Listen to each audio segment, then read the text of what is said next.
Boa noite a todos.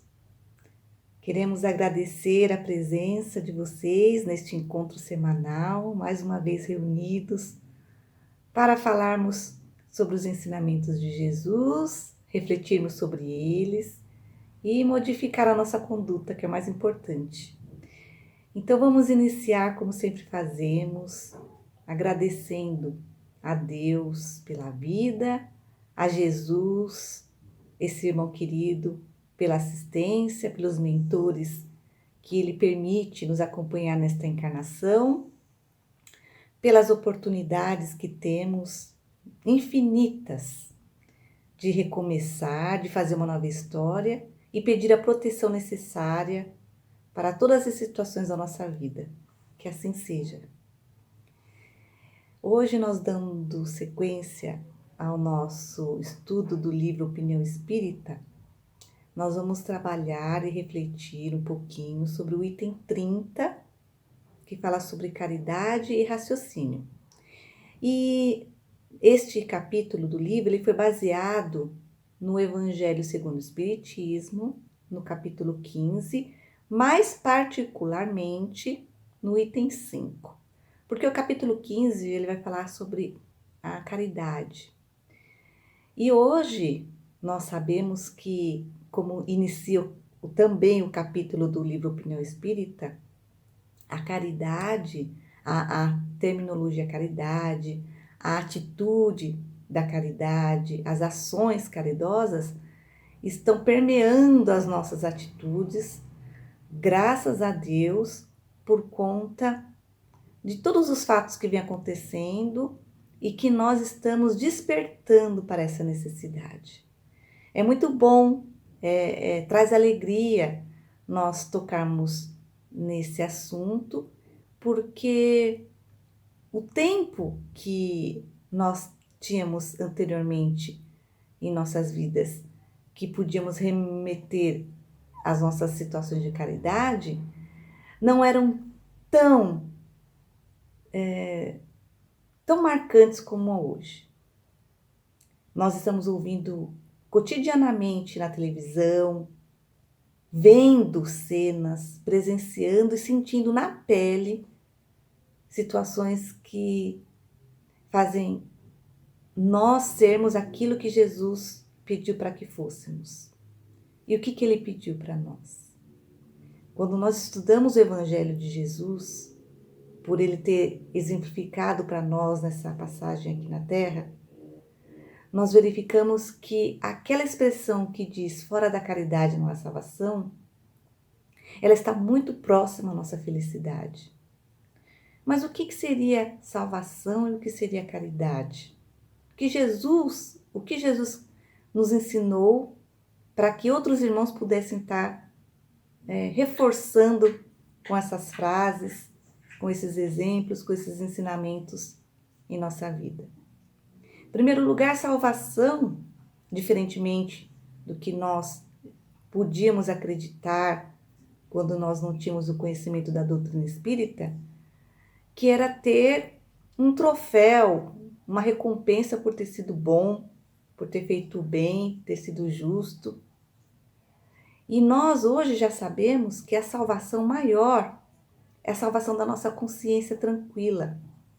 É a libertação do mal que provavelmente pode ter sido enraizado em nosso espírito por escolhas infelizes. A nossa salvação é você ter condições de estar em sintonia com o bem, por praticar o bem, ter bons pensamentos, boas atitudes. E a caridade é esse auxílio que nós fazemos aos outros, mas também a nós.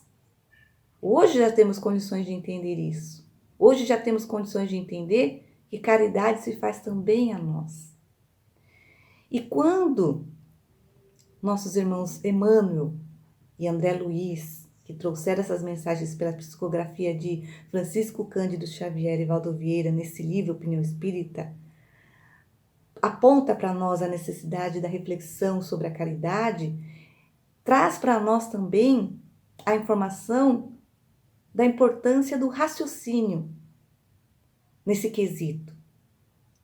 Quando nós falamos de caridade, nós já estudamos e já compreendemos hoje, na situação atual que estamos vivendo, que caridade não é só você dar o bem material, que é fundamental, principalmente numa situação muito grave, de muita necessidade desse bem. Mas a caridade acompanhada, a caridade física, acompanhada da caridade moral, da caridade espiritual, é imprescindível. Quando nós ajudamos alguém, dando o nosso tempo, o nosso ouvido, quando nós ajudamos alguém orientando numa determinada escolha, ou servindo para aquela pessoa desabafar, servindo de parâmetros para elas terem em nós forças para continuar. São inúmeras as formas que nós podemos usar de exemplos para situar as nossas atitudes no contexto da caridade. Mas o que os irmãos vêm nos trazer neste capítulo, que acompanha o capítulo do Evangelho, que fora da caridade não há salvação, é para que a gente coloque a pitada do raciocínio em tudo que nós fizermos.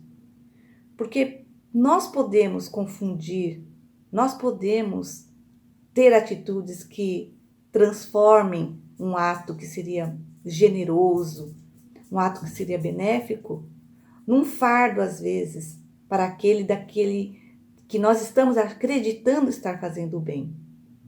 E o que os nossos irmãos pedem para nós? Este raciocínio que é o equilíbrio de todas as nossas atitudes. Mas antes de nós falarmos sobre isso, vamos pensar um pouquinho e fazer uma reflexão aqui. Vocês já pensaram sobre quando surgiu a caridade? Vocês já pensaram sobre isso? Quando é que surgiu a caridade? Quem inventou a caridade? Por que houve a necessidade de se ter caridade no mundo? Vocês são pessoas caridosas? Nós somos pessoas caridosas? Quando é que nós fazemos caridade? Fazemos caridade de vez em quando, todos os dias, a todo instante? Para quem fazemos caridade? Com quem? Quando? Como? Por quê? São esses questionamentos que dão consistência aos nossos atos.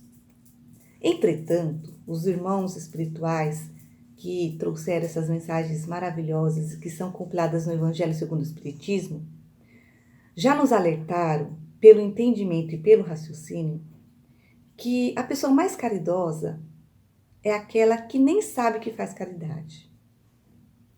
Como assim, Rita? Como assim?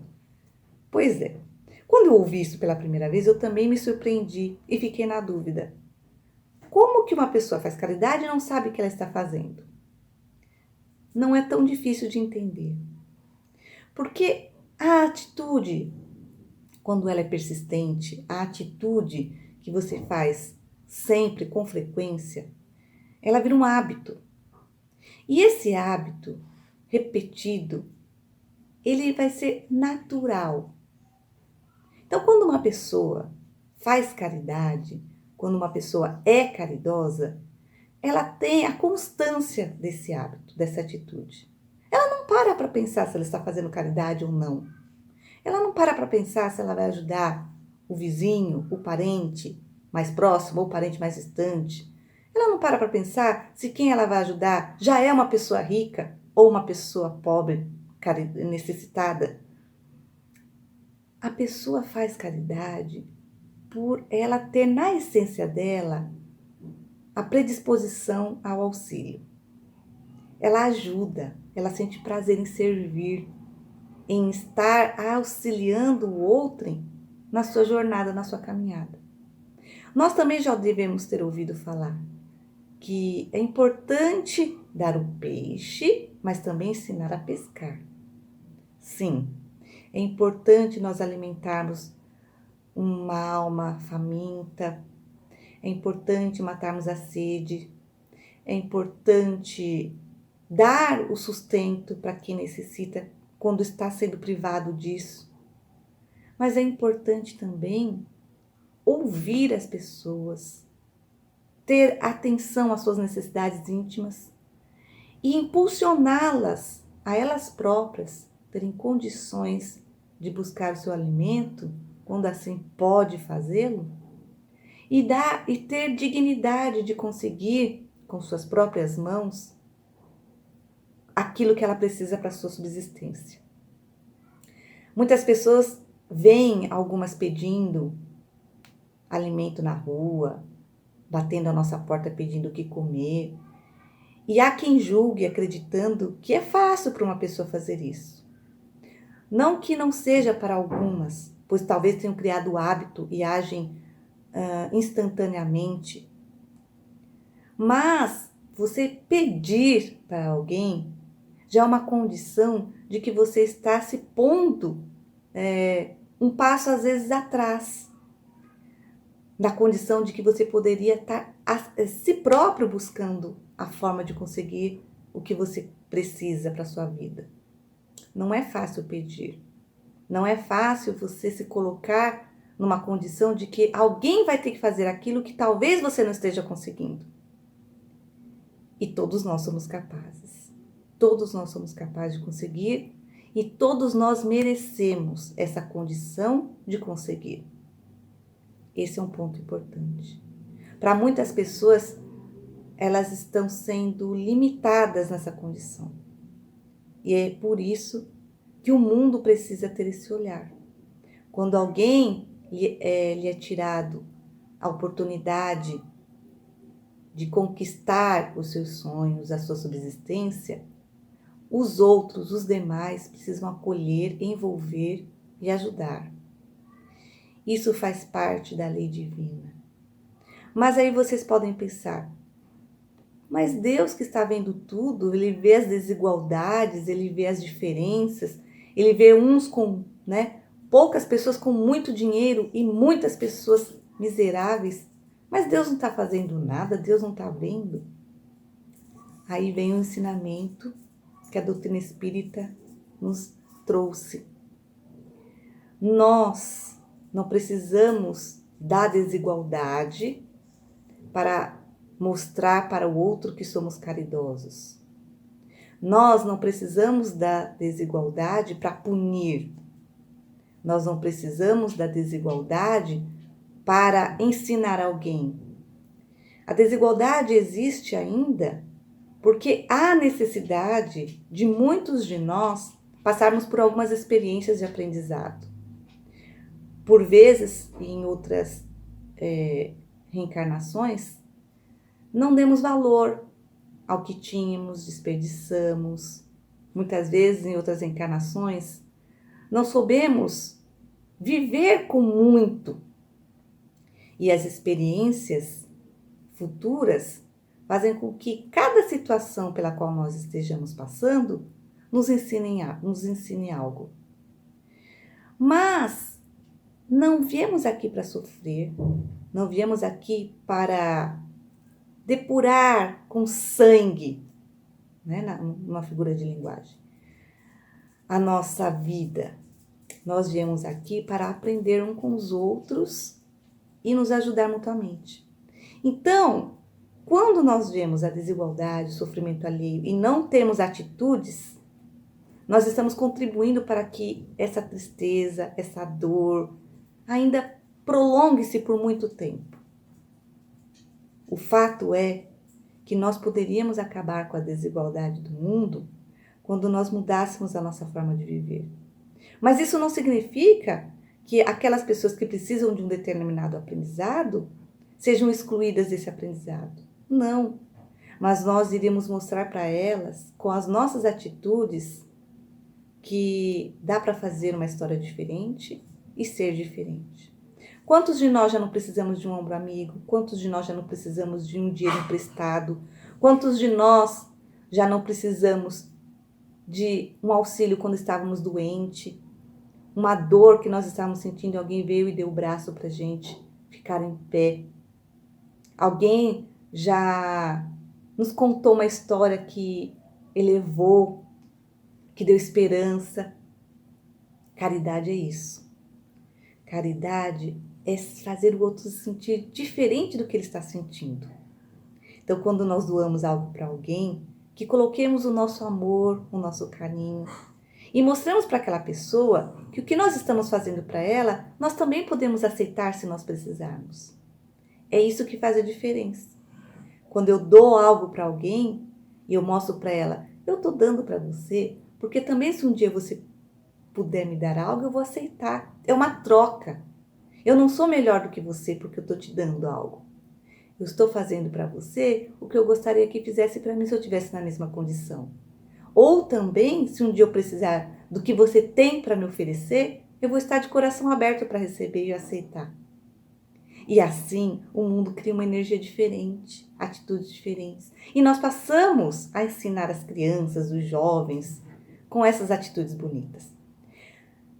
Jesus, quando passou por nós, ele foi muito criticado, chamado de feiticeiro, de um homem contrário às leis que eram predominantes para determinadas religiões daquela época. E nessa passagem do Boa Nova, que eu gosto muito do livro Boa Nova, diz que Jesus em nenhum momento voltou o olhar para trás, em nenhum instante. Ele quis saber quem é que o criticava, quem é que o humilhava, quem é que o maldizia. E nós podemos pensar, mas Jesus é Jesus? Não, ele ensinava para a gente. Quando os irmãos, neste livro, pedem raciocínio, eles pedem para que a gente faça o que Jesus fazia. Jesus respeitou o limite daquelas pessoas. Eles eram ignorantes. E o que ele fez? Ele não voltou para dizer, vocês estão errados, viu? Eu não sou isso que vocês estão falando. Porque as palavras, o sopro do vento as levam. Ele fazia o quê? Ele seguia o seu caminho fazendo justamente o que ele tinha iniciado. Fazendo o bem, ensinando. E sempre com raciocínio. Porque é o raciocínio que coloca o tempero na atitude. Vamos ver o exemplo dos nossos irmãos. Eles dizem aqui que é muito triste para um ente querido ver um outro familiar com câncer, por exemplo. Mas que se é necessário para esse convívio, né, com esse convivente passar por uma cirurgia, que nós o orientemos a passar com galardia, com segurança, com esperança. A caridade, em muitas situações, é essa forma que nós vamos orientar as pessoas a viverem. Então, quando nós encontramos também, onde eles citam aqui, um parente que entrou para o vício e que em determinado momento está agressivo, em determinado momento está tendo atitudes que comprometem a felicidade da família, é importante que ele seja desalocado daquela casa e colocado num lugar para a educação, para o tratamento, ou mesmo seja levado à justiça, para que a sua conduta seja por ele avaliada. Com o quê? Com o retorno do que ele fez. Sensibiliza mais do que encontrar um alienado mental atirado à rua. É horrível. Aí eles falam, o coração lamenta, mas se o louco em crise de fúria carrega bombas consigo, prescreve o raciocínio, seja ele contido à força. Então, o que os nossos irmãos vêm falar para nós é que, diante de qualquer situação na nossa vida, por mais boa intenção que nós tenhamos, é imprescindível o uso do raciocínio. Porque muitas pessoas pensam que eu quero ser caridoso, fazendo o bem para o outro, mas esqueço que o bem para o outro é aquilo que ele precisa e não o que eu quero dar muitas vezes. O raciocínio, nesse caso, é o equilíbrio, como nós falamos.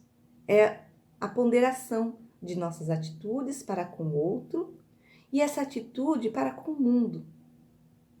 A maior caridade que nós podemos fazer no mundo, além da principal e emergencial, que é tirar a pessoa daquele sofrimento, naquele momento, é ajudá-la a não passar pelo sofrimento novamente. A ter forças, equilíbrio, sabedoria, esperança. E quando nós fazemos isso, nós também estamos aprendendo, porque tem que partir de nós esse exemplo. Então, a caridade, aliada ao raciocínio, ela transforma, ela modifica qualquer situação. E é esse exemplo que os nossos irmãos querem nos dar. E eles dizem que no início de uma fonte, quando a água é muito límpida, aquela água pura, salutar, e que ela vai para formar um rio, ela continua o seu caminhar e cada vez mais aumentando o espaço por onde ela passa, ela tem o seu mérito. Essa água pura que saiu da fonte límpida, passando por inúmeros caminhos, pode ser contaminado ou não. Entretanto, há necessidade de se observar racionalmente. Quando essa água chega até nós, para que nós possamos bebê-la, é importante que se faça o quê? Essa higienização, essa filtragem. E se é encontrado protozoários, como diz aqui o texto, substâncias malsãs, elas devem ser evitadas. A água, por mais pura que pareça, se ela está contaminada com gotículas de algo que possa prejudicar a nossa saúde, ela deve ser evitada imediatamente. Então, o alerta para nós é esse. A caridade, ela deve ser colocada em prática todos os dias da nossa vida. Ela deve virar hábito. A maior caridade vai ser aquela que a gente não vai perceber que está fazendo. A maior caridade inicia-se conosco, porque nós precisamos dela. Cuidar da gente para poder cuidar do outro depois. A maior caridade se faz com o coração limpo, sem nenhum interesse. Mas, quando ela deixa de ter uma fundamentação científica, por exemplo, ela ser racional, muitas vezes ela pode prejudicar. E nós temos hoje como observar essas formas de caridade, principalmente quando a gente passa uma informação que não é verdadeira, quando a gente não reflete sobre o que a gente está passando para o outro, quando a gente quer que o outro faça aquilo que a gente acha que é certo. A caridade está em você ser um bom exemplo, ter boas atitudes, ajudar sem julgamento, indistintamente, mas você procurar ser uma boa ferramenta, um bom exemplo, um bom símbolo para o outro. E nunca esquecer de que aquilo que você fizer para o outro, em relação a ele se libertar dessa necessidade de estar dependendo de alguém, é o maior bem que se pode fazer. Então vamos ajudar sim, ajudar todas as pessoas, a todos os instantes, a todo momento, ser feliz e grato por ter essa oportunidade de servir, como os nossos irmãos mentores fazem conosco. Eles escolheram nos tutelar numa encarnação, eles ficam conosco, nos auxiliando, nos orientando, torcendo pela nossa melhor escolha, felizes com as nossas vitórias. Mas eles jamais, meus irmãos, nossos mentores jamais, eles obrigam, nenhum de nós, eles não nos obrigam a escolher qual caminho a seguir. Não obrigam. Eles aguardam a nossa escolha e vão nos ajudar a ter uma festa, digamos assim, pelo sucesso da escolha feliz que fizermos, ou dar o ombro para nós e aguardar a nova oportunidade de retomar o caminho, que foi um caminho escolhido, infelizmente. Então é importante que cada um de nós tenha discernimento, saiba usar o raciocínio em tudo que fizer, não julgar, mas estar sempre disposto a servir com amor, a servir com carinho, com alegria, porque o retorno é o maior presente que nós nos damos, que é a consciência tranquila, é a sintonia com o bem, é a paz de espírito.